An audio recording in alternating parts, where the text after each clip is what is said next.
Zoe? Hello? Hello, I need your help. I need your help, Dad. Ang susunod na programa ay rated PG. Ito ay nangangailangan ng patnubay at gabay ng magulang para sa mga batang manonood.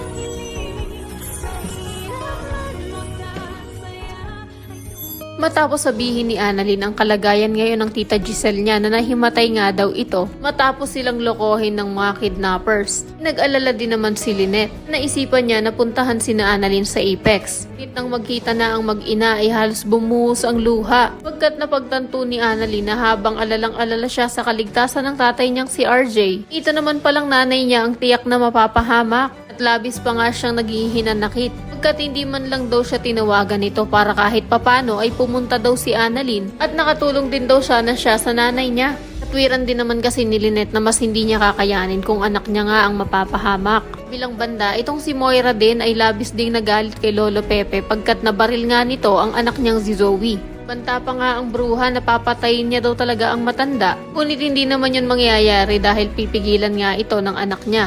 Pagkat kahit pa man may sa Moira nga rin ang ugali nito ay may soft spot pa rin naman ito para sa matanda. At hindi niya rin kaya na sila pa talaga ang magiging dahilan ng pagkamatay nito. Sa kabilang banda, pati naman sila Aling Susan ay pumunta rin sa Apex. Ngunit ang pinagtataka niya ay bakit daw kaya missing in action naman itong si Zoe. Nanong niya nga kay RJ kung nasan daw ba ito. Kumpiyansa namang sagot ni RJ na naka-duty daw ito ngayon sa Apex. Ngunit mismong si Doc Prado na ang nagsabi na absent daw ang doktora at hindi daw nila alam kung nasaan ito. Napag-isip-isip naman ni Doc Ray na baka naman humaatake na naman ang mental health issue nito. Dahil kamakailan lang ay may PTSD nga ang doktora. At baka daw nakakadagdag pa ang nangyayari sa pamilya nila. Kaya marahil lumidistansya muna ito. Pagkat ang kinakailangan nga daw ng doktora ngayon ay ang tao na hindi makakapagpa-stress sa kanya. May point din naman si Doc Ray, ngunit ang mas kinakailangan ngayon ni Zoe ay ang tao na gagamot sa kanya. Pagkat sakaling hindi pa naagapan, ang tama niya ng baril sa braso ay baka maubusan pa siya ng dugo.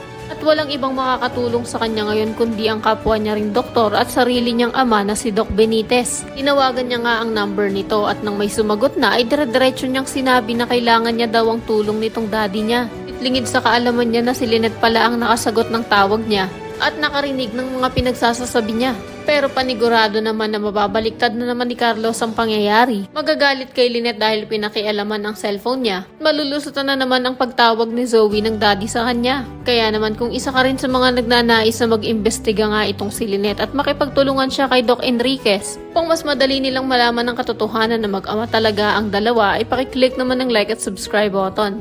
Maaari ka ring mag-iwan ng komento sa ibaba para sa iyong mga saloobin at suwestyon. Maraming salamat sa iyong panonood.